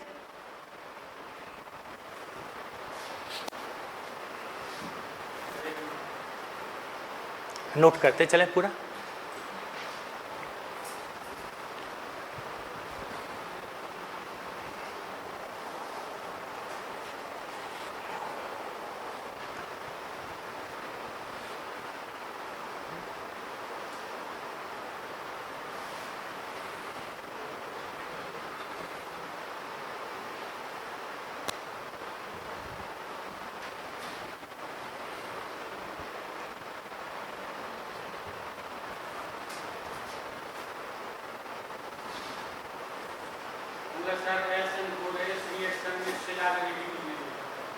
नहीं, +4 से ज़्यादा जाता नहीं है नॉर्मली एसएन है, क्यों तो लेकिन हम ये जो एसएन है किस ग्रुप का मेंबर है ये बताओ। ग्रुप का है, किसका है, फोर्थ ग्रुप का मेंबर है। तो फोर्थ ग्रुप में +4 से ज़्यादा ऑक्सीडेशन स्टेट होती ही नहीं है, तो ये +4 में पहुंच गया, अब इससे ज़्यादा फर्दर ऑक्सीडाइज होगा नहीं, तो ये केवल रिड्यूसिंग एजेंट की तरह वर्क कर सकता है। लेकिन ये रिड्यूस हो सकता है, ये टिन बना सकता है, ठीक है ना। तो हम ये नहीं कहेंगे कि ये रिड्यूस नहीं हो सकता। अगर ये रिड्यूस होगा, टिन बनाएगा, तो उस समय ये ऑक्सीडाइजिंग एजेंट की तरह वर्क कर रहा होगा। लेकिन ये केवल ऑक्सीडाइजिंग एजेंट की तरह वर्क कर सकता है, क्योंकि ये केवल रिड्यूस हो सकता है। ऊपर वाले एग्जाम्पल में क्लोरीन का +5 कैसे आया, बहुत आसानी से समझ सकते हैं। पोटेशियम +1, क्लोरीन +X, ये -6 इक्वल 0, तो X इक्वल +6 - 1 इक्वल, सहमत है सारे बच्चे, ठीक है। कुछ एक एग्जाम्पल और कर सकते हैं, जैसे थोड़ा सा और कॉम्प्लिकेटेड करेंगे, ज़्यादा कॉम्प्लिकेटेड नहीं, थोड़ा सा सिंपल। हम पहले प्राइमरी सारी चीज़ें आती हैं, बाद में जब हम प्रैक्टिस करते हैं तो उससे ज़्यादा चीज़ें करते हैं। तो अभी तो नॉर्मल लेक्चर है, तो लेक्चर में हम जो नॉर्मल एग्जाम्पल हैं उनको लेंगे, और जब हम प्रैक्टिस कर रहे होंगे तो कॉम्प्लिकेटेड एग्जाम्पल अपने आप ही आ जाएंगे हमारे पास। तो देखिए एक और एग्जाम्पल ले रहा हूँ मैं आयनिक फॉर्म में लिखता हूँ इसको, MnO4 negative plus C2O4 2 negative gives out, ये एसिडिक मीडियम में होने वाली रिएक्शन है, पोटेशियम पर मैग्नेट की ऑक्सैलिक एसिड के साथ रिएक्शन। तो इसमें ये बनेगा Mn2 पॉजिटिव प्लस CO2।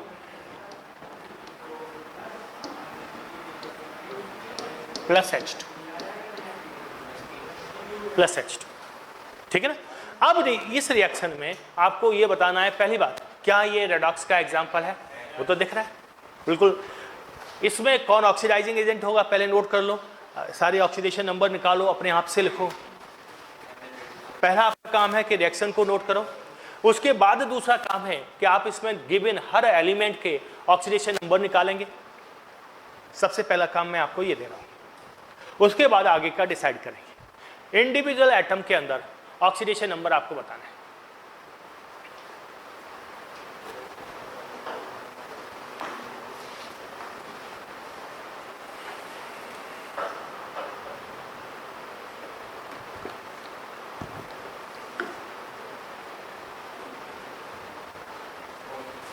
हो गया।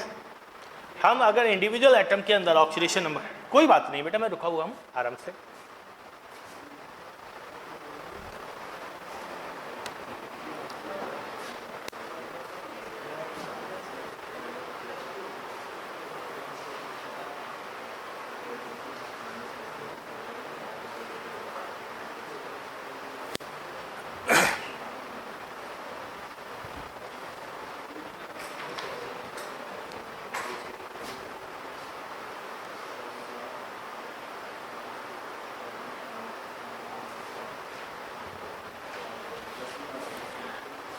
अभी तक आपने बहुत स्पीड से निकालने की हमको प्रैक्टिस कर रही है, ठीक है। तो ये +7 -2 और इसका कितना आया? +3। वेरी नाइस, +3 और ये +2 लिखा ही हुआ है, 2 +2 +2 और इसका +4 और ये +1 और ये -2। वाटर तो अलग ही देखो उसको। तो ये है आप, तो आपने ये देखा कि मैग्नीज +7 से कम होकर कहाँ आ गया? +2 में आ गया। तो इसका रिडक्शन हो गया। ये ऑक्सीडाइजिंग मतलब MnO4 नेगेटिव पर मैग्नेट जो आयन है, पूरा मैग्नीज अकेला नहीं, पूरा पर मैग्नेट आयन।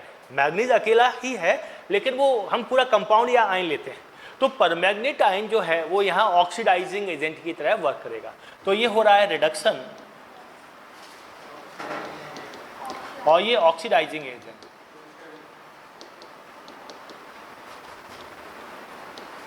ऑक्सीडाइजिंग एजेंट की तरह बिहेव कर रहा है। और अगर हम बात करें किसकी, इसकी ऑक्सैलिक एसिड की, तो उसका +3 से +4 पहुंच गया तो उसका ऑक्सीडेशन हो गया। तो ये रिड्यूसिंग एजेंट,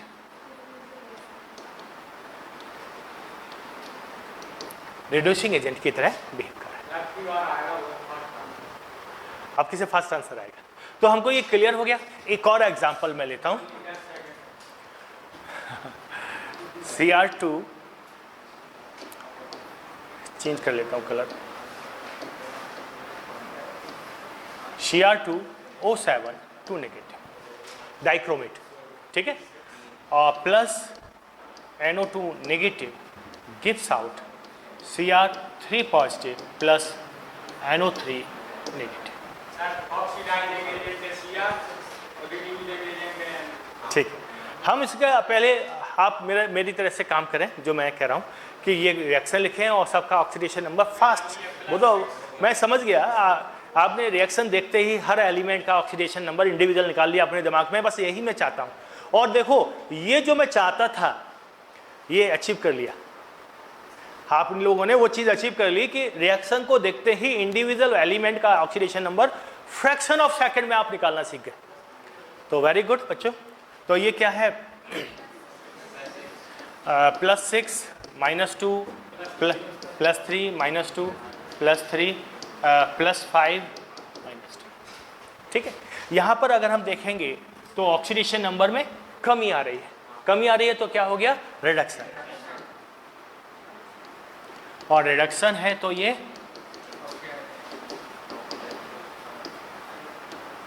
ऑक्सीडाइजिंग एजेंट को ऑक्सीडेंट भी बोलते हैं, ऑक्सीडेंट भी बोलते हैं। और यहाँ क्या हो रहा है बेटा? ऑक्सीडेशन हो रहा है, ये ऑक्सीडेशन हो रहा है। तो ये क्या है? रिड्यूसिंग। ये रिड्यूसिंग एजेंट हो गया। तो मेरे ख्याल से ये आपको क्लियर हो गया कि ऑक्सीडाइजिंग एजेंट क्या होता है और रेड्यूसिंग एजेंट क्या होता है। किसी भी रिएक्शन के अंदर कोई एलिमेंट ऑक्सीडाइजिंग एजेंट की तरह वर्क कर रहा है या रिड्यूसिंग एजेंट की तरह वर्क कर रहा है, कोई आयन या कंपाउंड ऑक्सीडाइजिंग एजेंट है, ऑक्सीडेंट है या रिडक्टेंट है, बड़े आसानी से बड़े आराम से आप अब कैलकुलेट करना सीख गए। अरे नहीं, बस यही आते हैं जो एग्जाम्पल बोर्ड पे लिखे हैं, लगभग वही एग्जाम्पल ज़्यादातर आते हैं। ठीक, हाँ वो आसानी से हो जाएंगे। रेडॉक्स रिएक्शन का classification, types of redox reaction सबसे लास्ट में बताऊंगा, क्योंकि उस समय तक कुछ रिएक्शंस जो हैं वो आपके दिमाग में अच्छे से आ गई होंगी, इसलिए हम उसको सबसे लास्ट में टाइप्स ऑफ रेडॉक्स रिएक्शन पढ़ेंगे। बैलेंसिंग तो अभी सबसे लास्ट में कराऊंगा मैं। अब इसके बाद अगला पॉइंट है कि इसके एप्लीकेशन क्या है, एप्लीकेशन ऑफ रेडॉक्स रिएक्शन। तो इक्विवेलेंट वेट फाइंड करना है सबसे इंपॉर्टेंट इसका एग्जाम वो है, एप्लीकेशन है। तो calculation of equivalent weight in redox reaction.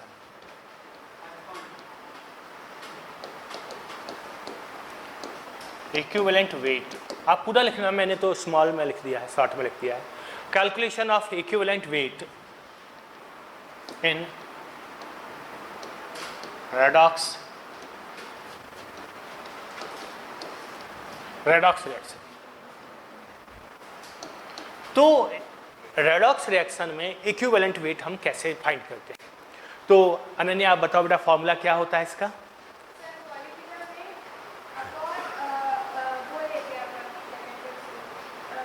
आराम से बताओ, जल्दी के चक्कर में वो नहीं निकल रहा है। Change in oxidation number, change in oxidation, simple, molecular weight divided by change in oxidation number. हाँ, losing number of electron gained और लूज। तो change in oxidation number per molecule, ये बात ध्यान रखना है आपको, ये पूरा ध्यान रखोगे तभी सही आंसर दे पाओगे। क्या होता है कि कुछ मॉलिक्यूल में 2 एटम में चेंज हो रहा है तो हमको दोनों एटम की कंबाइन करके लेना पड़ता है। तो change in oxidation number per molecule, तो हम लेते हैं equivalent weight equal molecular weight divided by change in oxidation number per molecule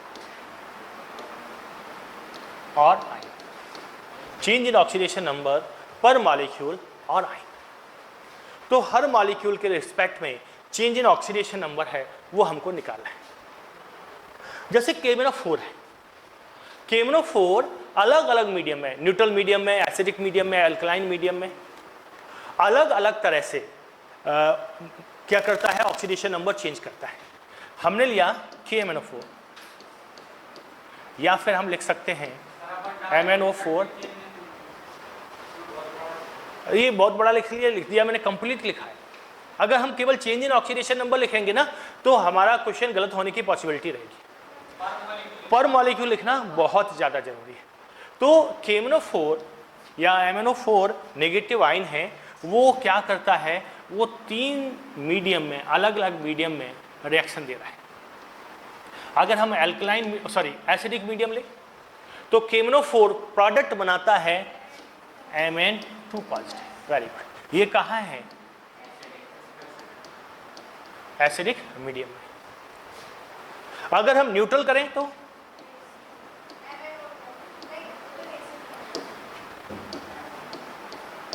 बिल्कुल सही कहा, MnO2। ये जो आपने जो कहा ना वो उतना आसान नहीं है, वो आप जैसे कंफ्यूज हुए वो कंफ्यूजन है, क्या है वो मैं बताऊंगा। और ये IIT में भी, IIT के एग्जाम में भी क्वेश्चन आ चुका है, उसमें दोनों आंसर सही माने IIT ने। दूसरा क्या है, न्यूट्रल मीडियम में हो गया MnO2, या weak alkaline medium, week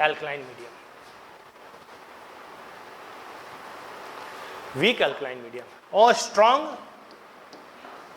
ST लिखा है, ये स्ट्रॉन्ग आप पूरा लिखना, मेरे पास जगह थोड़ा सा कम है।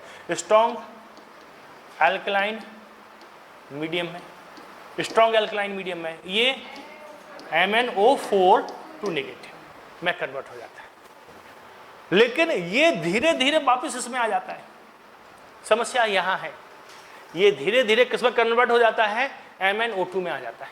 लेकिन फिर भी आपको ध्यान रखना है, स्ट्रॉन्ग मीडियम अगर कहे, स्ट्रॉन्ग एल्कलाइन मीडियम कह रहा है एग्जामिनर, तो वो एक्चुअल में इसी के बारे में बात कर रहा है। तो स्ट्रॉन्ग एल्कलाइन मीडियम में ये MnO4 2 नेगेटिव मैग्नेट आयन में कन्वर्ट हो जाता है। ये परमैग्नेट है, ये मैग्नेट है, और ये MnO2 बनाता है न्यूट्रल मीडियम में या वीक एल्कलाइन मीडियम में, और Mn2 पॉजिटिव बनता है एसिडिक मीडियम में। ये जो आपके पास लिखा हुआ है, ये इतना, ये सिर्फ इतना सा लिखा हुआ बहुत ज़्यादा इंपॉर्टेंट है एग्जाम के हिसाब से। एग्जाम के हिसाब से ये बहुत ज़्यादा इंपॉर्टेंट है, इसको आपको याद रखना ही रखना है। KMnO4 का, KMnO4 में, KMnO4 से रिलेटेड जितनी भी इंफॉर्मेशन हैं उनमें सबसे ज़्यादा फ्रिक्वेंटली पूछी गई इंफॉर्मेशन सिर्फ इतनी है जो आपके सामने है। यहाँ अगर हम ऑक्सीडेशन नंबर निकालें तो ये तो +2 दिख ही रहा है, यहाँ +4 आएगा, यहाँ +6 आएगा। Change in oxidation number per molecule की बात करें तो +7 से, यहाँ +7 है ना ऑक्सीडेशन नंबर, +7 से +2 हुआ, +7 से +2 हुआ, तो चेंज इन ऑक्सीडेशन नंबर कितना आया, 5। तो एसिडिक मीडियम में, यहां से चलो कहाँ, एसिडिक मीडियम में इक्विवेलेंट वेट, ये लिख लें हम इक्विवेलेंट वेट को, इक्विवेलेंट वेट को हम क्या लिखेंगे, ई। इक्विवेलेंट वेट क्या हो जाएगा, molecular weight divided by 5 change in oxidation number, तो ये हो जाएगा मॉलिक्यूलर वेट, इसको हम मॉलिक्यूलर वेट ऐसे ब्रैकेट में लिख देते हैं।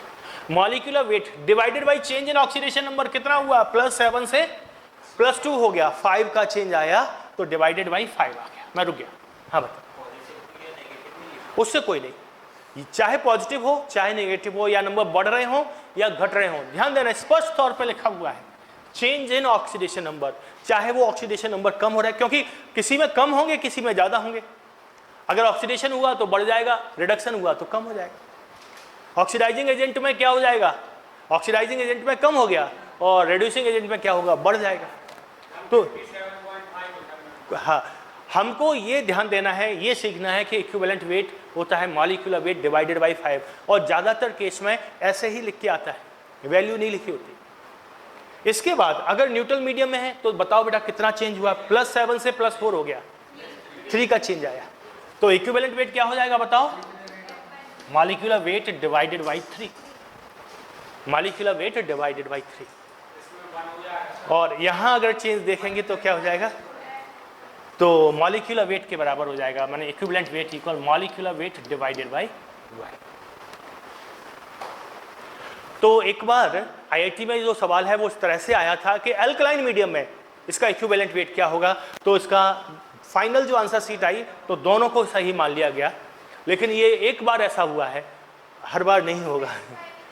उसको हाँ स्पेसिफाई नहीं किया था, तो शायद कुछ जो भी उनका डिसीजन हुआ, तो फाइनल जो आंसर शीट थी उसमें ये दोनों आंसर सही माने गए थे। तो लेकिन ये हमेशा नहीं होगा, आपको ध्यान रखना है कि किस तरह से उसका फॉर्मेशन हुआ है क्वेश्चंस का।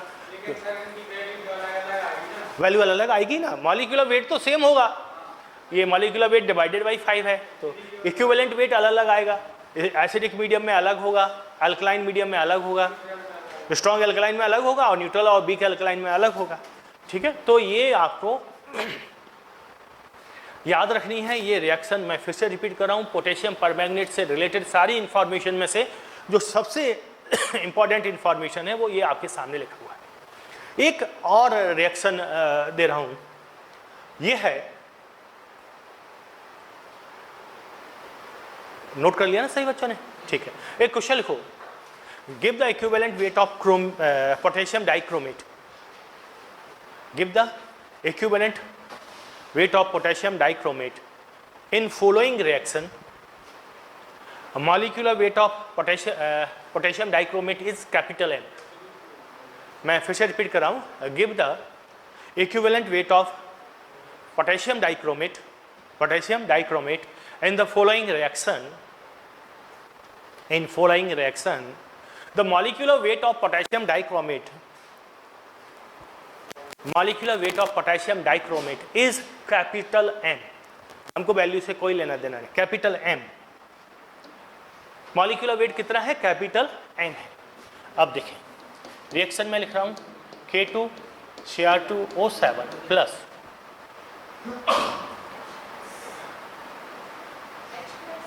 FeCl2, एसिडिक मीडियम ले लिया, पूरा बैलेंस करके नहीं लिख रहा हूं रिएक्शन, और यहां पर लिख रहा हूं मैं H2SO4 लिख देता हूं, चलो ठीक है, नहीं तो आप कहोगे सल्फेट आयन कहां से आ गए। H2SO4 बैलेंस नहीं करूंगा, Cr2SO4 whole thrice plus FeCl3 plus H2। ये रिएक्शन मैंने लिख दिया है। यहां आपको बताना है कि इक्विवेलेंट वेट किसका, K2Cr2O7 का कितना होगा, मॉलिक्यूलर वेट कैपिटल एम है। या फिर हम ऐसा भी तो लिख सकते थे कि equivalent weight of potassium dichromate in this reaction is capital M divided by X, where x is an integer and m is the molecular weight of potassium dichromate. What is the value of x? Very good. मैं ऐसे ही बोलूंगा, चाहे आप सही answer देंगे चाहे गलत देंगे, अभी मैं वेरी गुड ही बोलूंगा, बाद में बताऊंगा आंसर। किसना, क्या बात कर रहे हो, ऐसे ऐसे कैसे आ गया?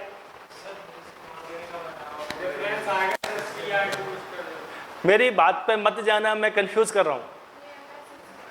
हाँ, अनन्या डर गई कि सर ये क्या कर रहे हैं। मैं तो कंफ्यूज कर रहा हूँ, इसको वेरी गुड कह रहा हूँ, आपको कह रहा हूँ ये क्या निकाल रहे हो, तो मैं कुछ भी बोल रहा हूँ, मैं कुछ भी बोल रहा हूँ। अभी देखिए मैंने कहा अगर फॉर्मूला ठीक से पढ़ा है आपने तो आंसर गलत नहीं होगा। आपने विरोध किया, इतना बड़ा क्यों लिखा दिया, इसलिए आपने गलत कहा। आप समझ रहे हो ना, मैंने कहा कि अगर change in oxidation number per molecule नहीं लिखूंगा, अगर आप नहीं लिखेंगे तो गलत करेंगे 100%।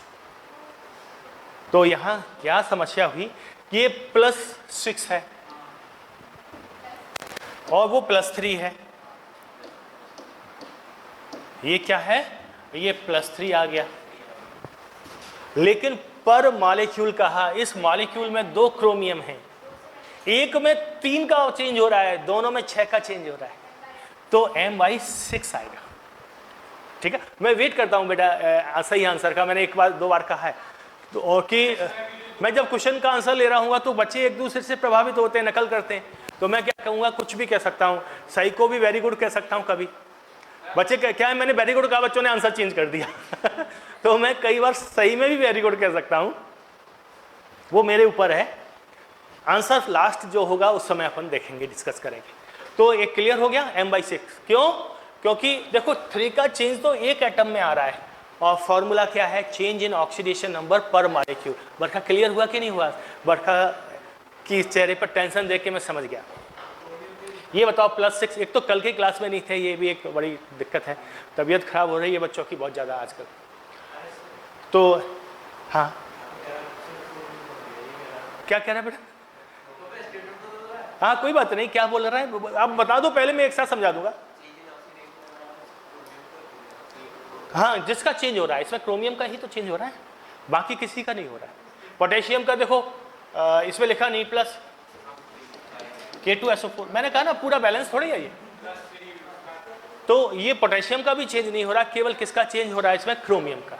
क्रोमियम का कितना चेंज हो रहा है, +6 से +3, मतलब 3 का चेंज हो रहा है। लेकिन हमारा फॉर्मूला क्या है कि चेंज इन ऑक्सीडेशन नंबर नहीं है डिवाइडेड बाई, बल्कि क्या है, change in oxidation number per molecule. तो हर मॉलिक्यूल में 2 क्रोमियम है, एक का 3 का चेंज, दूसरे का 3 का चेंज, कुल मिला के कितने हो गए, 6 हो गए। कुल मिला के कितने हो गए, 6 हो गए। इसीलिए तो ये एग्जांपल लिया मैंने। तो कुल मिला के कितना चेंज आ रहा है, ये 6 का चेंज आ रहा है। अभी और आगे एग्जाम्पल जब हम प्रॉब्लम्स करेंगे तब मैं कराऊंगा। तो मेरे ख्याल से किसी बच्चे को इसमें दिक्कत नहीं आनी चाहिए। कैसे नहीं, फिर वो टाइप ऑफ रिएक्शन, वो जैसे इस तरह के भी एग्जाम्पल आएंगे, उसमें हम क्या करेंगे वो मैं बाद में बताऊंगा, वो अलग से बताऊंगा मैं। हाँ बता, किसमें, Fe में हो रहा है ना। तो बात मैंने क्या कहा, कुछ सवाल पूछ, देखो क्या सवाल में क्या लिखा हुआ, क्वेश्चन में क्या लिखा है, क्या लिखा है, पोटेशियम डाइक्रोमेट का बताना है तो Fe से हमको कोई लेना देना नहीं है। सवाल ये है कि give the equivalent weight of potassium dichromate if the molecular weight is capital है। हाँ बिल्कुल, क्या चीज समझ में नहीं आई है पहले बताया। 6 समझ में नहीं आया, यहाँ ऑक्सीडेशन नंबर 6 आया है, क्या ये क्लियर है? निकाल लिया। ये 3 आया है, क्लियर है?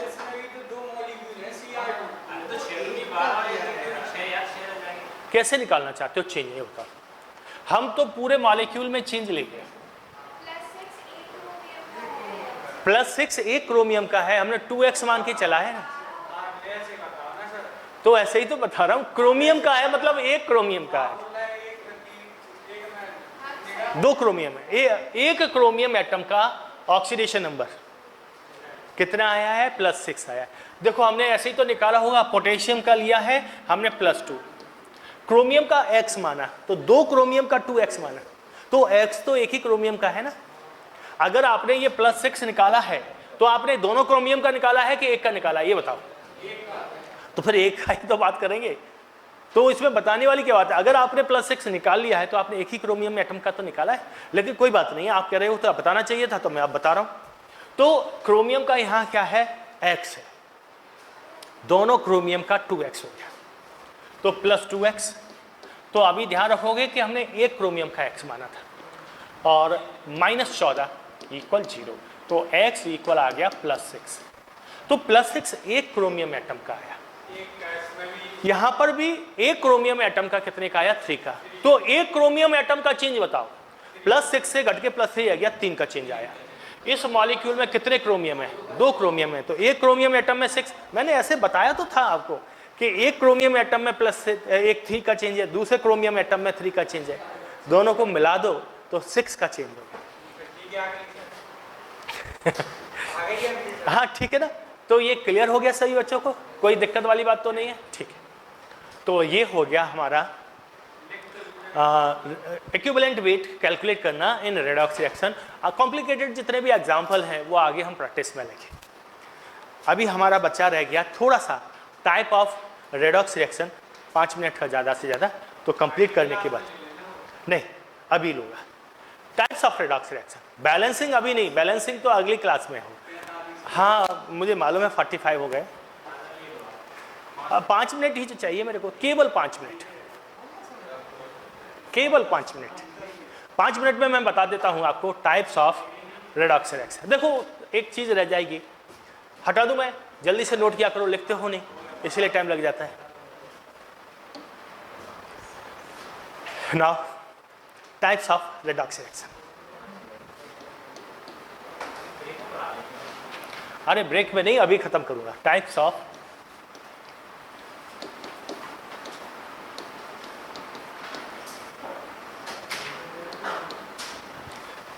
Redox reaction. तो टाइप्स ऑफ रेडॉक्स रिएक्शन में देखो, रेडॉक्स रिएक्शन 4 तरह की है, कई तरह से क्लासिफाई किया जाता है। मैं सिंपलेस्ट तरीका बता रहा हूं। रेडॉक्स रिएक्शन वो आपके पैकेज में भी जो दिया हुआ है, तो कौन सा है?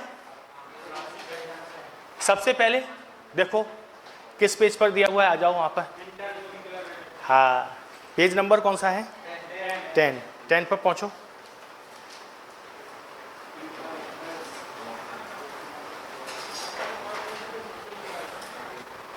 चार तरह की। पहला इंटरमॉलिक्यूलर रेडॉक्स रिएक्शन, फर्स्ट है इंटरमॉलिक्यूलर रेडॉक्स रिएक्शन। सेकंड है इंट्रामॉलिक्यूलर रेडॉक्स रिएक्शन, सेकंड क्या है? Intramolecular redox reaction. थर्ड क्या है? डिसप्रपोर्शनेशन रिएक्शन, थर्ड है डिसप्रपोर्शनेशन रिएक्शन, लिखते चलो।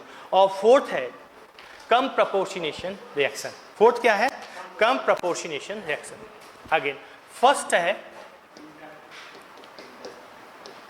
इंटर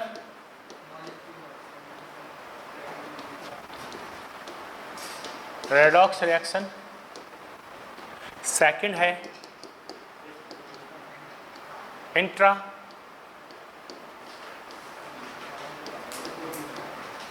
रेडॉक्स रिएक्शन,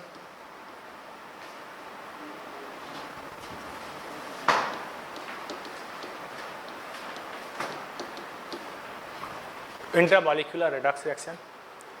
अगला है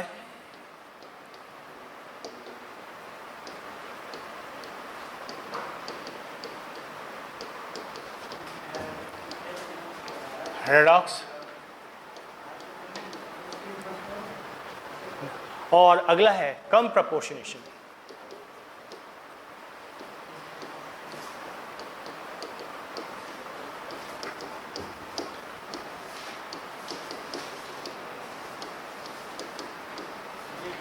कम प्रपोर्शनेशन रेडॉक्स रिएक्शन।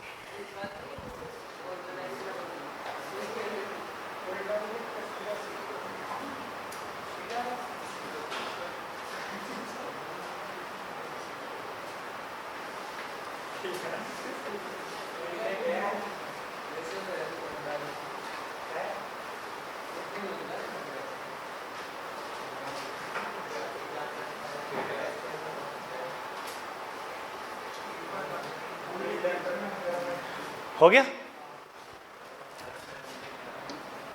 सबसे पहले क्या है, फर्स्ट है इंटर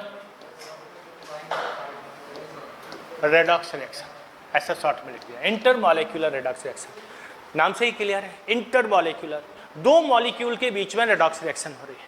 मीन्स एक मॉलिक्यूल है वो ऑक्सीडाइजिंग एजेंट है, एक मॉलिक्यूल है जो रेडॉक्स रिएक्शन और रिड्यूसिंग एजेंट है। ये जो नॉर्मल रेडॉक्स रिएक्शन अभी हम पढ़ रहे थे वो सारे इसके अंदर एग्जाम्पल आ रहे हैं। जैसे फॉर एग्जाम्पल हमने एक रेडॉक्स रिएक्शन पढ़ा था FeCl3 plus SnCl2 gives out FeCl2 plus Cl4। दो मॉलिक्यूल के बीच में यहाँ पर क्या हो गया, रिडक्शन हो गया, ये क्या हो गया, ऑक्सीडेशन।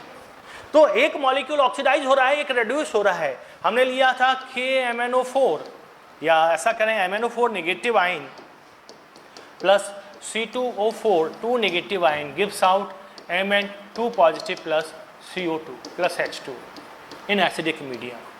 तो देखिए यहाँ क्या हो रहा है, रिडक्शन, माने ये ऑक्सीडाइजिंग एजेंट है। यहाँ क्या हो रहा है, ऑक्सीडेशन, मीन्स ये रिड्यूसिंग एजेंट था। तो दो मॉलिक्यूल के बीच में रिएक्शन हुई, दो मॉलिक्यूल के बीच में रिएक्शन हुई, एक मॉलिक्यूल ऑक्सीडाइज हो गया, दूसरा मॉलिक्यूल रिड्यूस हो गया, तो ये क्या हो गया, इंटर मॉलिक्यूलर रेडॉक्स रिएक्शन। क्या हुआ, इंटर मॉलिक्यूलर रेडॉक्स रिएक्शन, बिल्कुल सिंपल से।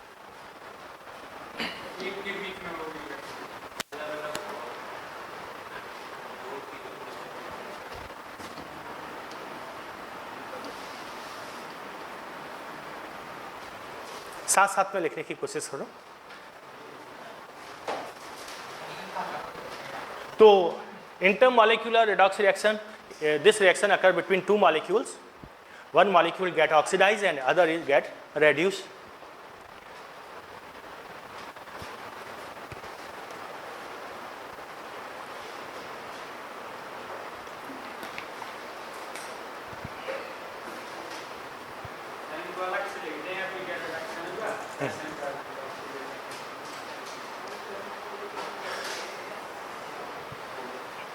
हो गया।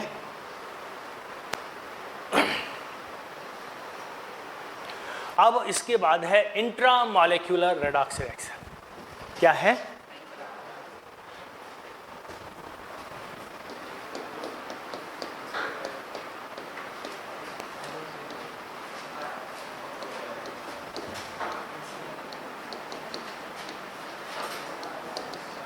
Intramolecular redox reaction. Intramolecular redox reaction का मतलब है with in the molecule redox reaction हो रही है, एक ही मॉलिक्यूल के अंदर, विद इन द मॉलिक्यूल। एक एलिमेंट ऑक्सीडाइज हो गया, एक रेड्यूस हो गया, एक एलिमेंट ऑक्सीडाइज हो गया, एक एलिमेंट रेड्यूस हो गया, तो इंट्रामॉलिक्यूल विद इन द मॉलिक्यूल हो रहा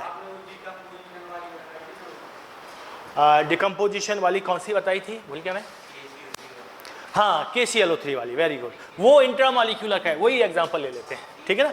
तो KClO3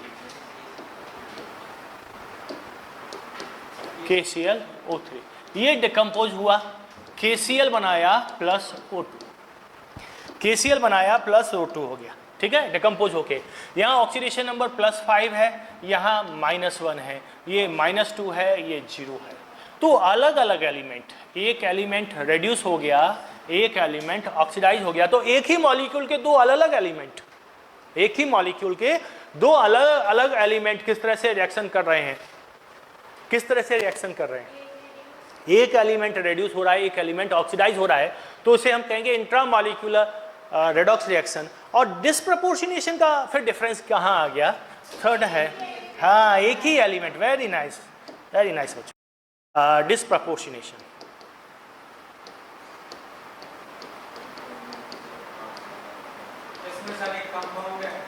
रेडॉक्स रिएक्शन, आरआर में लिख दिया redox reaction, disproportionation redox reaction. इसमें एक ही एलिमेंट ऑक्सीडाइज हो रहा है, एक ही एलिमेंट रेड्यूस हो रहा है, जैसे Cl2 प्लस OH नेगेटिव। ये किस तरह से चेंज हो रहा है कि ClO3 नेगेटिव बन रहा है। देखो अलग अलग कंडीशन में NaOH के साथ रिएक्शन होती है, क्लोरीन की ये इंपॉर्टेंट रिएक्शन है, हॉट एंड कंसंट्रेटेड के साथ अलग होती है और डाइल्यूट एंड वीक के साथ अलग होती है, डाइल्यूट एंड कोल्ड के साथ अलग होती है। तो ये हॉट की है, कोल्ड की क्या होगी, यहाँ पर sorry HClO negative plus Cl, ये डाइल्यूट और कोल्ड वाली है। पहले जो लिख रहा था मैं वो हॉट एंड कंसंट्रेटेड की थी। तो एक ही एलिमेंट, तो ये +1 आ गया, ये क्या आ गया +1 और ये -1। तो एक ही एलिमेंट तो ऑक्सीडाइज हो गया 0 से बढ़ के, और वही एलिमेंट क्या हो गया, रेड्यूस हो गया। तो ये रिएक्शन हो गई डिस्प्रपोर्शनेशन। एक और एग्जांपल, Cu पॉजिटिव, दो आइटम लिए, एक ऑक्सीडाइज हो गया Cu2 पॉजिटिव में और एक हो गया Cu में रेड्यूस। तो ये किसका एग्जांपल हो गया, डिस्प्रपोर्शनेशन रिएक्शन का। Q+ आयन को पानी में डालते ही वो क्या हो जाता है, डिस्प्रपोर्शनेशन रिएक्शन शो करता है, ऑक्सीडाइज होकर Cu2 पॉजिटिव आयन बनाता है और रिड्यूस होकर कॉपर प्रेसिपिटेट देता है। तो ये क्या हो गई, डिस्प्रपोर्शनेशन रिएक्शन। और डिस्प्रपोर्शनेशन का उल्टा कम प्रोपोर्शनेट, हाँ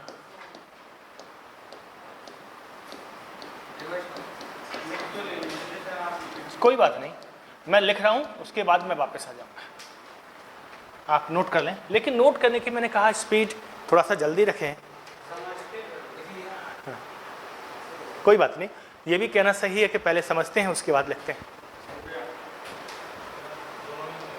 अब इसका उल्टा कर दें, जैसे ये रिएक्शन है, हाँ इसका उल्टा कर दो तो क्या हो जाएगा, कम प्रोपोर्शनेशन। डिस्प्रपोर्शनेशन रिएक्शन का उल्टा माने अगर हमने ClO negative plus Cl negative लिया,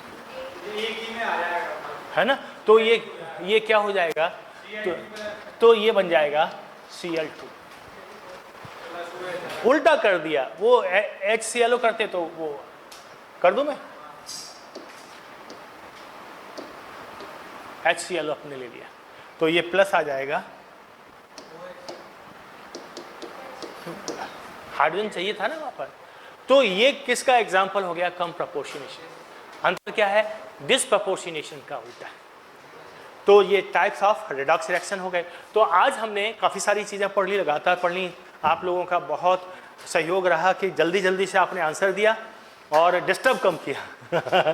हाँ बोल बेटे, इसको बता दूं, एक इसका कोई भी एक, जैसे तो दूसरा लिखा हुआ था ना, Cu2 positive plus Cu gives out 2Cu।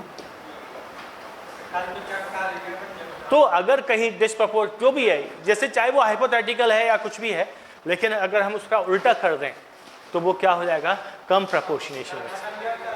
नहीं, कल खत्म तो नहीं हो पाएगा, क्योंकि हो सकता है खत्म भी हो जाए, अगली क्लास में हो सकता है खत्म कर देंगे। सीधी सी बात है, हम तीनों तरह की जो एसिडिक मीडियम में, अल्कलाइन मीडियम में, न्यूट्रल मीडियम में रेडॉक्स रिएक्शन हैं, उनको बैलेंसिंग बची रहेगी, बैलेंसिंग हम कर लेंगे।